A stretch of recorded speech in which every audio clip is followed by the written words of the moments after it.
Hey there, I hope you're doing well. My name is Arya and today we're going to look at some more Reddit stories. If you enjoy Reddit stories, consider liking, subscribing, and maybe hitting that notification bell too. Let's get started with today's first story. Much love, everyone. Today's first story comes from I ghosted my cheating wife when she called me a loser. I'm a 57-year-old man and I've been married to the woman who was the love of my life for 26 years. Let's call her Lucy. We were college friends and we knew each other for a decade before getting married. During those 10 years we spent 2 years as friends, a year of me pursuing her, and the remaining 7 years dating. There were even a few years of long distance. In those 7 years when we lived in different cities for work reasons, our relationship endured the challenge of time and distance. Lucy wasn't just my wife and the mother of my children. She was also my closest friend since college. She understood me like no one else. That's why her betrayal shattered me. About a week ago, Lucy and I attended our college reunion. Our college holds a reunion every year for the classes that graduated 35 years ago. It's a big event with singers and celebrities performing, alumni eagerly anticipated each year. This year it was our class's turn to shine. We and our fellow classmates were excited to reconnect and see how we had all changed over the years. Lucy and I were particularly thrilled because we were one of the few college couples who had married and stayed together for so long. We walked into the event eager to show off our strong relationship. Little did I know that I was walking into a trap of my own making. We were having a wonderful time reconnecting with some of our dearest friends. After many years it felt like the best moments of our lives.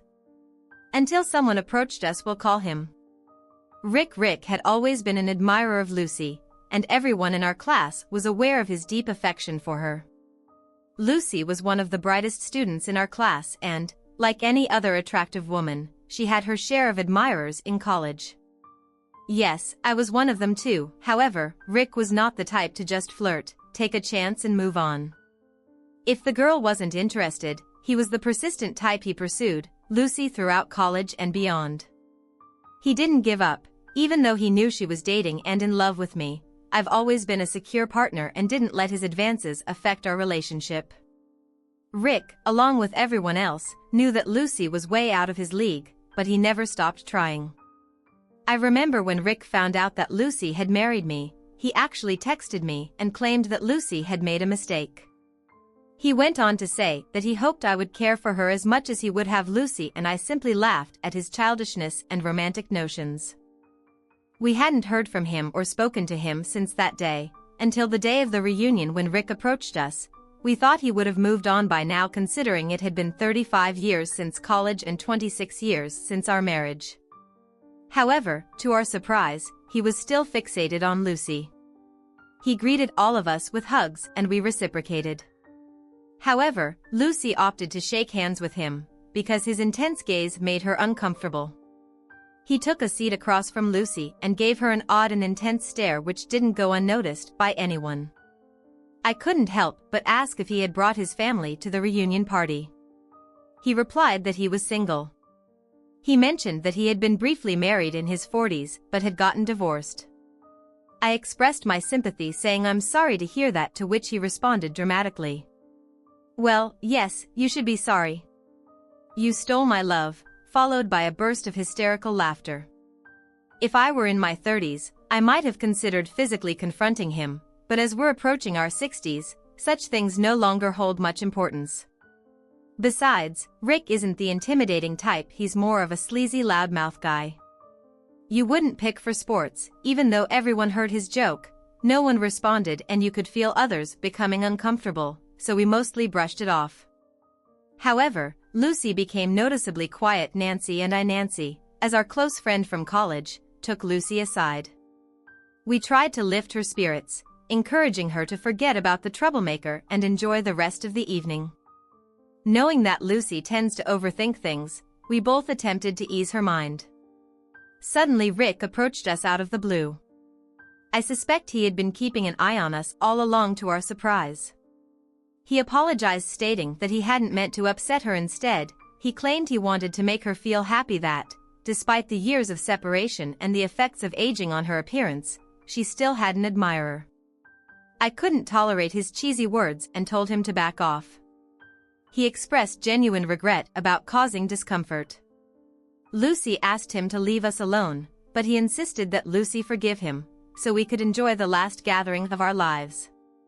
Those words made me think it was time to put this behind us and move forward.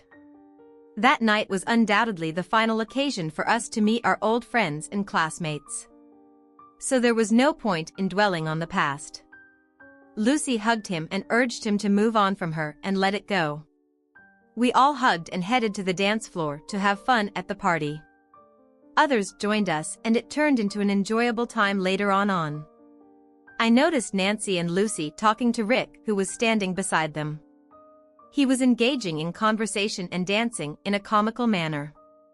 If that makes sense, I was relieved that this matter seemed to be resolved and we could look back on it in a positive light. I kept an eye on them to ensure Lucy was okay. Rick was whispering something in her ear and she smiled and nodded at him. I assumed it wasn't anything inappropriate, or else Lucy would have reacted differently. This gave me the green light to relax and enjoy myself with other friends and classmates. About an hour later, I noticed that Lucy and Nancy were nowhere to be seen initially. I didn't pay it much mind because we were all mingling separately. I too was catching up with other friends on my own. Inform us if you are enthusiastic about this narrative. If you are, press A if you found the video to be enjoyable. If this is not the case, press B. Your comments are a great source of motivation for me to collect more stories that are uplifting and meaningful. However, when they didn't reappear after some time, I began searching for them. I attempted to call them first, but they didn't answer. I realized the loud music might be drowning out the sound of their phones ringing. After roughly 30 minutes, Lucy returned, but something about her seemed off. There were no apparent changes in her appearance, but I had a distinct feeling that she was a different person. She became unusually quiet and kept urging me to leave. Nancy joined us shortly afterward, but Lucy and Nancy didn't exchange a single word throughout the night. I assumed they had argued about something because they avoided making eye contact.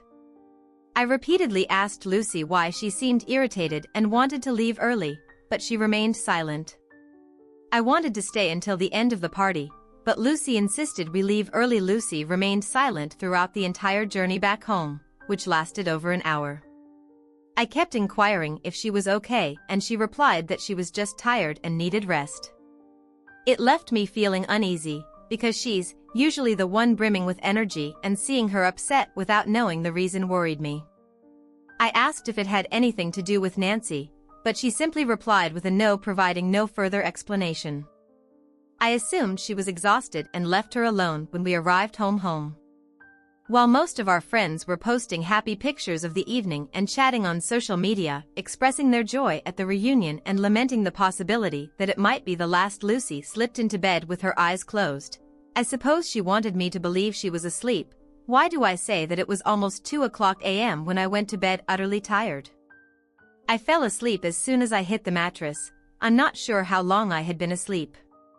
When Lucy woke me up, she was in tears, resting her head on my chest. I held her close and asked if she was feeling emotional about reuniting with her old friends, but she didn't respond. She simply continued crying. I held her tightly to show my support, as that was the least I could do since she wasn't sharing what was troubling her. I allowed her to release her emotions and, when her tears finally stopped, she revealed something that left me stunned. She confessed that she had cheated on me with Rick. I was at a loss for words, unable to ask her anything further. I felt frozen in shock. Thoughts swirled in my mind about what might have transpired. The last time I saw Lucy, she was dancing with Rick and Nancy, along with others. Then the three of them disappeared for about an hour. When Lucy returned, she wore a gloomy expression and insisted on leaving the party. She mentioned that Nancy was aware of the situation, but she was clearly furious with Lucy, which explained her upset demeanor. I was still unable to speak, so, as she observed my stunned state, she began explaining everything on her own. She recounted how, while they were dancing, Rick kept apologizing to her for the embarrassment he had caused her, especially after she had rejected his advances. Numerous times he showered her with praise, claiming that in all his travels around the world, he had never encountered a woman as extraordinary as her. Lucy explained that she began to believe his compliments and fell for his apparent sincerity. He asked her if she would go for a walk with him, initially declining, but he persisted, insisting it would be their last encounter and she deserved to know his true feelings for her. She wanted to hear what he had to say, so she agreed to accompany him for a walk on the college lawn, seeking the peace and quiet. While on the lawn, Rick openly expressed his feelings, proclaiming his lifelong love for her and describing her as the most incredible woman on earth. She recounted various things he said, but the essence was the same. Lucy admitted that she was intoxicated and foolishly succumbed to his words. He began holding her hand while they walked, and in that moment Lucy felt an immense burden of tension lifting from her shoulders, making her feel strangely comfortable. I won't delve into further explicit details of what she shared with me about what happened, but she told me everything, absolutely everything. She even mentioned that her guilty conscience kicked in when they were in the middle of the act and she pushed him away. My mind was in a day and my body felt numb. She nudged me, seeking some reaction, but I remained silent. I asked her to give me a moment. She continued crying and apologizing. Eventually, I told her to go to sleep and we would discuss the matter in the morning. She held on to me tightly, expressing her fear of losing me. I simply closed my eyes and lay there, replaying the situation. In my mind repeatedly, I was reflecting on the events until I distinctly recalled something that struck me as odd. Rick gave me a strange, unsettling grin after Lucy returned from their makeout session, although I didn't pay much attention to it at the time. I suppose that was his triumphant smile, signifying that he had finally won her over. With that realization, I felt a surge of anger and disgust welling up inside me. I was too restless for self-pity, and the thought of sharing the bed with her became unbearable. I noticed that she had fallen into a deep slumber after hours of crying. I quietly slipped out of bed, gathered my laptop, wallet and other essentials into a backpack and left our home. I loved that woman. We had been married for 26 years and I couldn't fathom a life without her. We had a family and children, but I couldn't stay. I knew her well, and if I had stayed until morning, she would have likely persuaded me against separation. So I checked into a hotel and blocked her number along with all her social media accounts.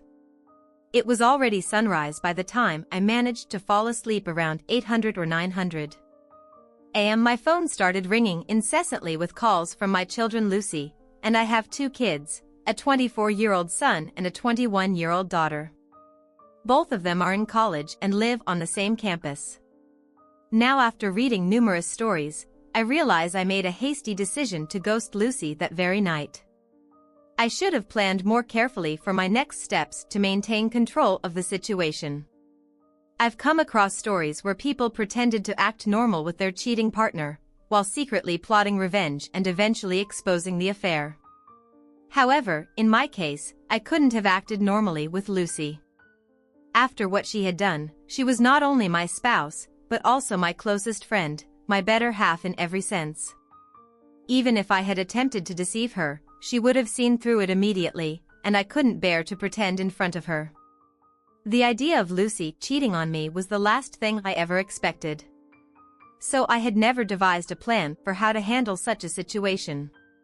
So when my children called me, I had no strategy for what to say, but I needed to speak to one of them before they went to the police. To report me missing, I chose to call my son, who is typically more composed and mature than my daughter.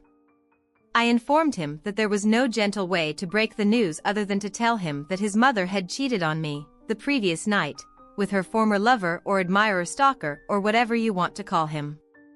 I explained that I needed some time to process everything. He was taken aback to hear that his own mother had committed such an act. Additionally, he knew that we had a strong, loving family and we had always maintained a great relationship. Now she had shattered that image. My children, as well as our relatives and friends, had always admired our close-knit, resilient, and proud family unit. He couldn't fathom the idea that his mother could do such a thing and kept insisting that there must be some misunderstanding. He repeatedly asked for the details and wanted everything explained in chronological order. However, I knew that going over all the details would shatter his spirit before he even had a chance to start his life. I expressed my wish that it were just a joke, but Mom had confessed her infidelity to me. He's 24 and has already experienced heartbreak, but I understand that this situation is taking a toll on him in a different way. I asked him to promise not to disclose this to anyone. Until I did, I sent a text to my daughter explaining that I was stressed about work-related issues and would be out of town for some time, which put an end to the phone calls. So the situation was as follows. While my daughter believed I was away on business, both my son and Lucy knew that I had separated from her over the next few days.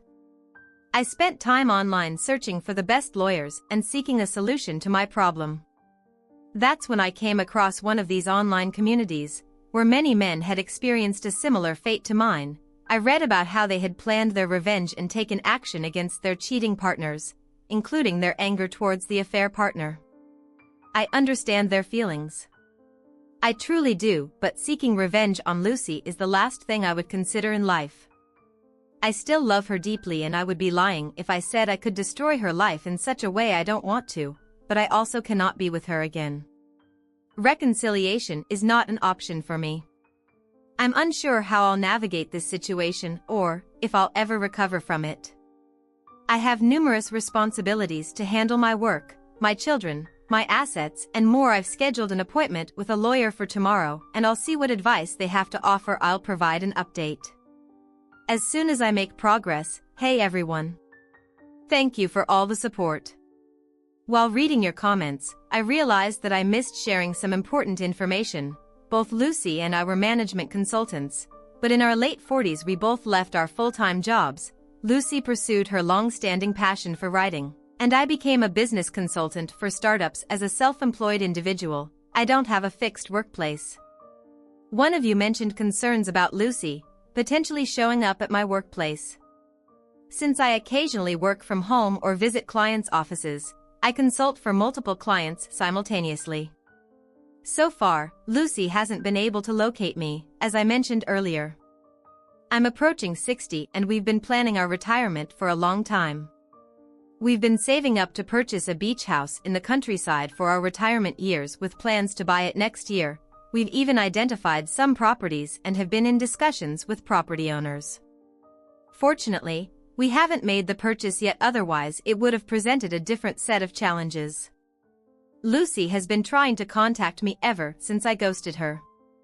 I met with the lawyer the day after my initial post, and he advised me to inform the children about the separation, given that they are adults.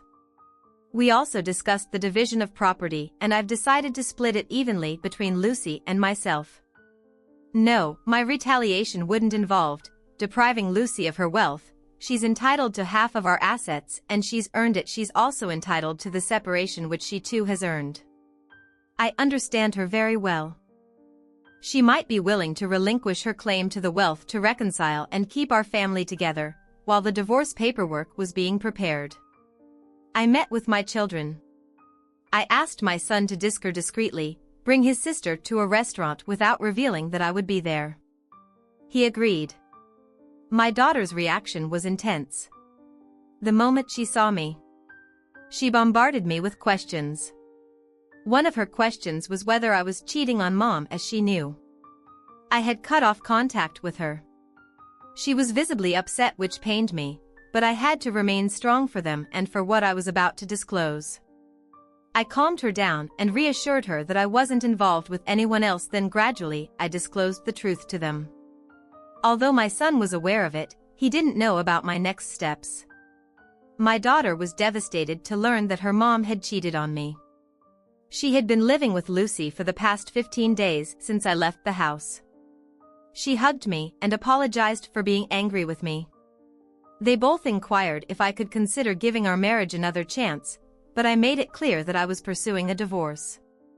They both broke down emotionally. Witnessing their tears was heart-wrenching, but they understood my pain. They pledged to support me through this challenging period. I assured them that I was separating from their mom, not from them. Of course, My daughter informed me that Mom Lucy had not been eating or sleeping properly. She's been oscillating between crying and nervously pacing, while trying to reach me endlessly. She even drove to several of my clients' offices to inquire about my whereabouts, but they all informed her that I hadn't visited their offices for 2 weeks when our daughter asked her if something had happened between us, since it was the first time I had acted this way. Lucy didn't respond to her question. Instead, she continued to cry and moan, while locking herself in her room. I requested my daughter to remain at home with her mom until our divorce is finalized. I can see their sorrow gradually transforming into anger. When we discuss their mom, I can tell that they feel let down by her as well. I understand it. They've also suffered a loss. Our family is shattered and there's one person responsible for it. However, I don't want or need them to harbor hatred towards their mother, so I insist that they offer her support. Here's something you won't believe. A few days later, I received a text from Rick inquiring about Lucy. He mentioned that if I was planning to divorce her after learning about her infidelity, he was willing to take her. I replied that Lucy was a free woman and could make her own choices. I blocked him afterward. I'm sure he messaged me to provoke me, but I felt the least anger towards him. I won't fall into his stalking tactics. I didn't marry love or trust him. All of that I did with Lucy, who betrayed me, affecting me deeply. I'm not insecure. He can have her if she desires. I'm least concerned about that the divorce papers are supposed to be mailed today and I'm still waiting for my daughter's call regarding Lucy's reaction. I'll provide an update once my divorce is finalized. In the meantime, I still have many matters to sort out: my assets, retirement, and my children's well-being. Hey everyone. I know it's been a while since my last update. I apologize for that. I had a long list of things to take care of. First and foremost, my divorce has been settled now. When Lucy received the divorce papers, she didn't take it well. She became unhinged. Until then she had been living in a bubble where she believed I was merely angry and would return to her once my anger subsided. That bubble burst when she received the papers. She insisted that my lawyer arrange a meeting with me, but my lawyer declined. He stated that she was getting half of all the assets, which was more than she deserved. She responded by saying she didn't want any assets. Only me. I told you, I know her. She expressed her desire to meet me once before signing the divorce papers. She was confident in her abilities. She knew that if she had one FaceTime conversation with me, she could persuade me to reconsider the separation. She was right. If I had met her, I might have changed my mind. I still loved her and couldn't bear to see her deteriorate, but I couldn't set aside my self-respect. She took me for granted, tore apart our family. For what? I won't delve into that abyss. I just want to say I couldn't endure living like that. My daughter wanted to meet with me urgently. She informed me that her mom's condition had worsened to the point where she had to be hospitalized. Lucy had fallen into a deep depression and was refusing any medication or supplements for her well-being. She had been admitted to the hospital and placed on a liquid diet because she had stopped eating altogether. I understand that many of you might perceive me as heartless and self-centered at this juncture, questioning whether I ever truly loved Lucy, due to my apparent indifference to her declining health. My response is simple: have you ever experienced betrayal? If not, you cannot fathom the pain I'm going through. To say that I loved and cherished my wife would be an understatement. I practically idolized her. I was her staunchest supporter and fan, and we've been together for almost 3 decades. She's the mother of my children. Rick was partially right. Finding a woman like Lucy is exceptionally challenging. She possesses intelligence, talent, empathy, and all the qualities one desires in a partner. Therefore, I made sure to treat her accordingly. But what did she do in return? She struck me at my most vulnerable point. I never imagined in my wildest dreams that she would betray me, let alone with Rick. A few days after Lucy received the divorce papers, Nancy reached out to me. She asked about my well-being and inquired about Lucy. I informed her that we were going through a separation. She didn't appear surprised and mentioned that she knew the reason. Later she called me. During our conversation, Nancy asked how I had discovered the affair. I explained that Lucy had confessed to it. She expressed her regrets and revealed that she had tried to warn Lucy about Rick. Nancy had advised her not to go out with him, but Lucy had ignored her counsel. Nancy disclosed something that reinforced my confidence in my decision. Her account of the incident had a slight variation from what Lucy had told me. According to Nancy, she and Lucy were happily dancing when Rick joined them and began making advances toward Lucy. He whispered in her ear, which Lucy claimed was an apology from Rick. Nancy was uncomfortable with Rick's advances and attempted to intervene, but she noticed that Lucy suddenly seemed to enjoy his company when Rick proposed going for a walk. Lucy looked to Nancy for guidance. Nancy strongly opposed the idea, as everyone knew how unsettling Rick could be.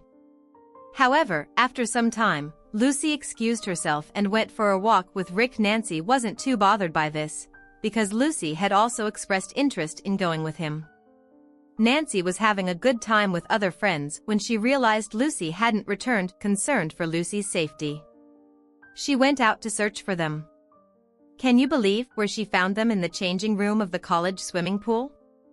But where did Lucy claim? They were out on the lawn. Nancy revealed that she caught them in the act and they only stopped when Lucy spotted Nancy approaching them. So it wasn't Lucy's guilty conscience that halted things. It was Nancy who interrupted them up. Until this point, I still held some pride in Lucy for owning up to her mistakes and confessing them to me promptly. It gave me a sense of closure, despite her devastating betrayal. I believed her story that she got carried away because of alcohol and her conscience stopped her. However, it became clear that Lucy didn't cheat because she was drunk. She did it because she wanted to. The college swimming pool was at least a 15-minute walk from where we were, and the changing rooms were deep inside the facility. You don't just end up there accidentally. It was a deliberate choice on her part. After sharing her side of the story, Nancy asked if I could see myself giving Lucy another chance to rebuild our relationship since Lucy had confessed and been completely honest about her mistakes. The thing is, Nancy didn't know that Lucy's version of the confession was different and I didn't clarify or respond to her question, despite Lucy's miserable condition. She had lied to me and that's when I lost all respect for her. Meanwhile, my children informed me that Lucy's condition was deteriorating and she was on the brink of self-harm. Upon hearing this, I called Nancy and explained our previous conversation, where I had been told a different story by Lucy. I asked Den to visit Lucy and have an open conversation with her. Lucy had been keeping her secret locked up, causing her immense suffering. I also instructed Nancy to inform Lucy that I was now aware of the actual truth of that night and I had no intention of forgiving her or taking her back. It was in Lucy's best interest to prioritize her health because I knew she was intentionally harming herself in hopes of reconciliation. After all, I know her, don't I? Nancy paid Lucy a visit and provided me with an update, while Lucy has not fully recovered from her weakness and depression. My daughter mentioned that she's doing considerably better. Additionally, Lucy has gone ahead and signed the divorce papers, which was a significant relief for me. My plan is to wrap up my pending work and embark on a solo journey. I've decided to abandon my previous idea of settling down in one place, because that would drive me insane. I acknowledge that I haven't handled the situation as perfectly as some folks in this community who faced similar circumstances, but I've done the best I could. Let's wait and see what the future holds. I'll keep all of you updated. Hello, everyone. I hope you're all doing well. It's been a year since my last update. I wish I could say time has flown by, but it hasn't felt that way. For me, I spent a few months in a motel and later rented a condo for a few more months until my divorce was finalized. As for my work, as I had planned, I gradually transitioned to clients with whom I could work remotely 100%. Regarding the money that Lucy and I had saved for our retirement home, she received 50% of it and I distributed the remaining 50%, which was my share evenly between my 2 adult children. I don't have a need for it and they are responsible enough to put that money to good use. As for Lucy, she is still undergoing therapy. Nancy maintains regular contact with Lucy and occasionally checks in on me. She shared something surprising about Lucy that I never expected. Keep in mind that this information comes from Nancy, who is still supportive of Lucy, so take it with a grain of salt, but she has no reason to deceive me. Here's the revelation, brace yourself. Despite my repeated claims that I know Lucy well, even after her infidelity, hearing this made me question whether I ever truly knew her. I always considered Lucy a strong woman with a resilient mind, but it seems that loneliness took a toll on her. Lucy began chatting with Rick and he reciprocated by expressing his love for her until he learned about our divorce. Strangely, as soon as he found out, he started acting strangely and essentially ghosted her. Lucy was heartbroken to discover that Rick stopped communicating with her after she informed him about the divorce. She reminded him of his claims of love and desire to be with her. Despite everything, it turned out that he was merely flirting with Lucy for a casual physical relationship which he got.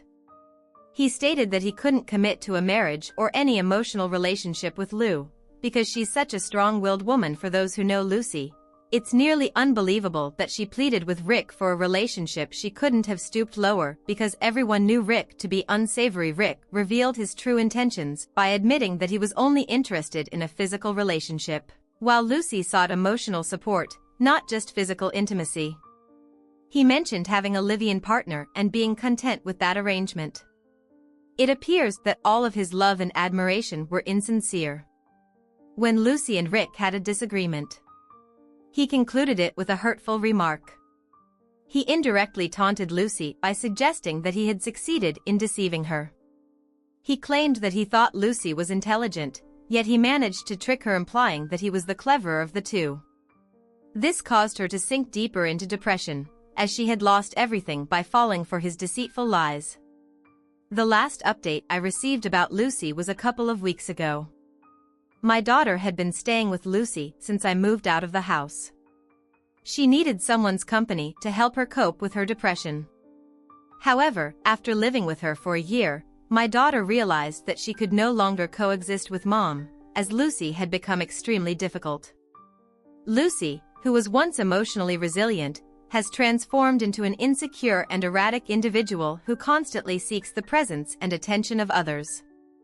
She has also become delusional and disoriented. Lucy is morphed into a controlling and possessive mother. She bombards my children with calls and messages if they don't respond promptly. She even insisted that my son move in with her until he got married, but he declined her request. She has been pressuring my daughter to spend time at home instead of going out with friends or taking vacations. My children are no longer kids, they are adults now and can't be restricted. Whenever my daughter tried to address Lucy's intrusive behavior, Lucy would break down and express her fear of losing them, especially after losing me. My children reassured her that they had no intention of abandoning her and were doing their best to help her cope with her depression. However, they warned her that if she continued to be so controlling, they might have to reconsider. This led to heated arguments with the children, accusing them of not supporting her during her most challenging times. This behavior is unfamiliar to me, and my children are equally perplexed by it. Ultimately, they had to confront her, explaining that it was her actions that had disrupted our once happy and loving family. What was once a harmonious and safe family environment is now fractured and distorted. It was difficult for her to accept that her own children held her responsible for everything. My daughter moved out of the house 2 weeks ago. She informed me that she had tried her best to assist Lucy, but she couldn't put her life on hold to care for her. I believe my daughter's decision was reasonable. She needs to move forward with her life, and Lucy needs to regain control of her own life, while some might take satisfaction in seeing their cheating ex-wife in misery in their 20s or 30s. I couldn't find happiness in this situation. I felt genuinely sorry for her condition. Her poor choices have condemned her to a lifetime of suffering. I hope she can rediscover her former self, a confident, strong woman who doesn't need to rely on people like Rick for emotional support. As for my own journey, I've spent the past year living in 4 different countries, exploring local cultures, savoring diverse cuisines and immersing myself in entirely new lifestyles has been a great experience. Initially, I was disappointed that my retirement plans had to take a different path. I had always envisioned spending my golden years in peaceful harmony with Lucy. However, now I find satisfaction in having embraced various cultures and lifestyles. I've had the privilege of meeting incredible people in different corners of the world. To clarify, I haven't entered into any new relationships, nor am I actively seeking one at the moment. I'll remain open to whatever the future has in store for me, and I'll keep you updated if anything significant unfolds. Hello, everyone. I apologize for not providing updates over the past few years. The truth is, not much noteworthy has occurred in the last 2.5 years, except for my extensive travels to more than a dozen countries and my renewed passion for painting.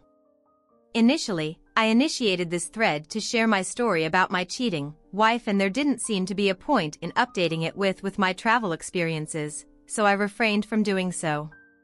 However, there has been an event that prompted me to write this update. Last month, after 4 years, I had the opportunity to meet Lucy again. This reunion was due to my son's upcoming wedding. Yes, my son has found the love of his life and decided to tie the knot. He called me 2 months prior to the wedding and expressed his desire for Lucy and me to meet the girl's parents. Initially, I was hesitant and suggested that I could meet them directly at the wedding. However, I realized that it wasn't about me. It was about fulfilling my responsibilities as a father. The girl's parents graciously hosted a dinner for us a week before the wedding. Although I hadn't confirmed my attendance, I decided to join at the last moment. It was somewhat challenging to see Lucy in this context, as I would have preferred to have one of us attend. Nevertheless, I understood that I needed to be there for my son upon my arrival. Lucy seemed surprised. She appeared different, and her eyes conveyed that she had undergone some changes. She greeted me with a polite smile, but I could sense that she was feeling tense. Throughout the years she had always maintained her long thick hair, even as we grew older, but it seemed she had aged more than expected during those 4 years. Interestingly, they seated us next to each other at the table, making me suspect that our son hadn't informed them that this would be our first encounter in years. It's worth noting that this situation posed no issue in front of others. She remained silent, but as soon as we had a chance to talk privately, she commented that I appeared healthier and happier. I acknowledged it, attributing it to cutting off all the toxicity from my life. This caught her off guard momentarily, and she glanced around to ensure no one overheard us. She inquired if I was in a relationship, but I evaded the question, stating that my relationship status shouldn't concern her during our conversation. I barely made eye contact with her, focusing my attention on everyone else. Primarily after the dinner, when it was time to leave, I bid everyone good night with hugs, but I simply nodded my farewell to Lucy, telling her to take care. I suppose she didn't anticipate that, as she also stood up when I was saying my goodbyes to everyone. It happened quickly, so I don't think it was too awkward for the others. Surprisingly, my interaction with Lucy was quite uneventful. She seemed either intimidated by me or too anxious to engage in more open conversation, whether she was overthinking or not. I didn't dwell on it much after leaving the gathering, and stepping outside, my son accompanied me and offered for me to spend the next few days with him, but I declined, assuring him I would call. I then drove to my hotel. By the way, I don't have a permanent residence. I'm mostly out of town, and when I'm in town I stay in a motel, transitioning into a nomadic lifestyle. After being a family man for 6 years was challenging, but I've grown accustomed to this adventurous life and I'm thoroughly enjoying it. Aside from my family situation, I have another update. I now have a companion. Yes, during my visit to Tokyo 2 years ago, I met Ashleen, who is 52 years old. She had recently come out of an abusive relationship and was savoring her first solo trip. We connected while hiking up a mountain. We became friends because neither of us was seeking a romantic relationship at the time. After our time in Tokyo, I was about to head to South Korea. While she was heading to Thailand, we stayed in touch for the next 6 months and eventually decided to plan our trips together. For the past year and a half we have been traveling together to over 8 countries. We became travel companions and didn't rush into anything physical or emotional. During the initial 2 months of our travels, we both took our time getting to know each other better, and we were clear from the start that we didn't want to get married for now. We wanted to relish the experience of traveling and exploring different places. My children were aware of Ashleen, but they chose not to disclose this to Lucy, fearing it might trigger her depression again. After arriving at the hotel, I called my son to explain why I declined his invitation to stay with him. I informed him that Ashleen had accompanied me to town and I couldn't leave her alone. I expressed my desire for Ashleen to attend the wedding. He was excited, but also apprehensive about Lucy's reaction. I emphasized that Ashleen should be at the wedding because she's my partner and should meet my family. My son added his sister, my daughter, to the call to get a second opinion, but mostly to discuss it among the 3 of us. She agreed with me that Ashleen should meet the family. The wedding was a week away, so I used that time to give Ashleen a city tour, since it was her first visit to Kentucky now on the day of the wedding. As soon as we arrived, I noticed Lucy already staring at me. She was visibly upset when she saw me holding in hands with Ashleen at the wedding venue. I had already warned Ashleen about the possibility of Lucy's unpleasant behavior, but she assured me she could handle the situation. This was the first time I witnessed how controlling Lucy had become since our separation. She rushed toward us and grabbed my wrist, attempting to pull me aside. I firmly told her that I didn't want a private conversation with her. She questioned if Ashleen was my girlfriend or if I planned to marry her. I replied that it shouldn't concern her and asked her to leave us alone, because the guests were arriving and some were noticing Lucy's tears and anger. She insisted that she didn't care about anyone else and needed to resolve this matter one way or another. My daughter intervened and tried to calm her mom down, but Lucy refused to go with her. We pointed out that she was disrupting the wedding. She responded loudly that she didn't care at this point. My usually gentle daughter turned into a force to be reckoned with. She didn't just lose her temper. She gave Lucy a stern talking to that. I never expected from our daughter in a hushed yet commanding tone.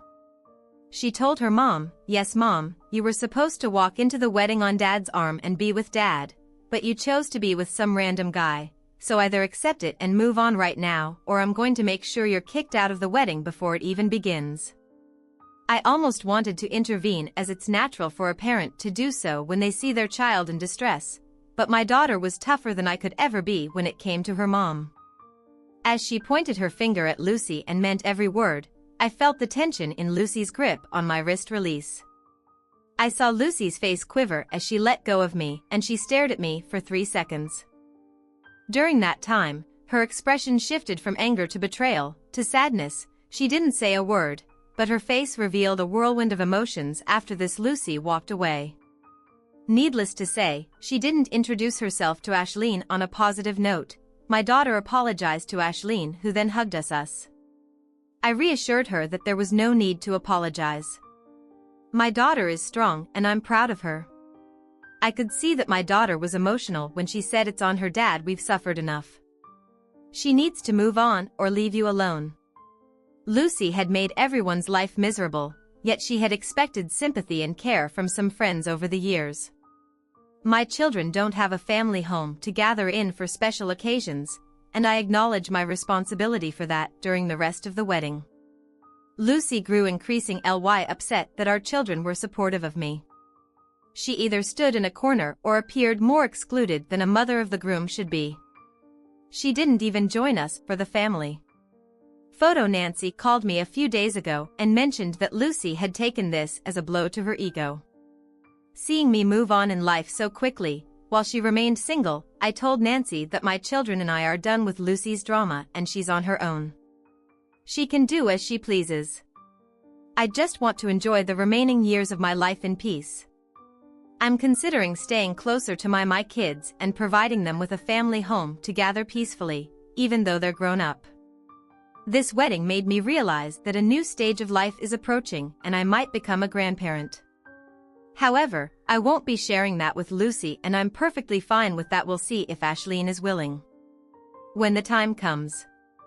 I want to express my gratitude for the advice and the genuine experiences shared by some of you. I wish you all to remain loyal and true to your spouses. If not for yourselves or your partners, do it for your children.